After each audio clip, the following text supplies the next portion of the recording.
এটাই সেই মঞ্চ যেখানে ক্ষুদিরাম বসু নিজের আত্মবলিদান দিয়েছিলেন 1908 খ্রিস্টাব্দে 11ই আগস্ট।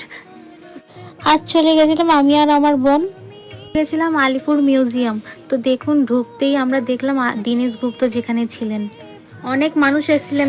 দেখুন, এটা হচ্ছে নেতাজি সেল। এখানে একসময় নেতাজি বন্দী ছিলেন কারাগারে। তারপরেই দেখুন, আমি নিজে ঢুকেছিলাম কারাগারে। তো আমার খুব দম বন্ধ হয়ে আসছিল। তো আমাদের ফ্রিডম ফাইটার্সদের কত কষ্ট হয়েছে। তারপরেই আমরা চলে গেছিলাম জওহরলাল নেহেরু সেলে। ওখানে যেখানে জওহরলাল নেহেরু ছিলেন, ওখানে ইন্দিরা গান্ধীও আসা। এত বড় ওয়াচ টাওয়ারটা তোমরা দেখতে পাচ্ছ, এর উপরে নজরদারি রাখার জন্য লোক রাখা হতো।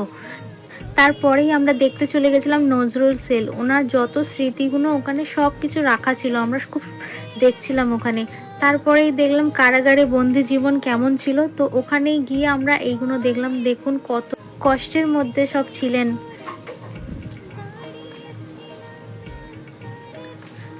এই যে জায়গাটা দেখছেন, এখানে কনসার্ট হয় সন্ধেবেলা করে। তো ওর ফিসটা হচ্ছে 100 টাকা। তারপর ওখান থেকে বেরিয়ে আমরা ট্যাক্সি ধরে নিলাম। ওকে, দেখা হবে নেক্সট কোনো ব্লগে। টাটা।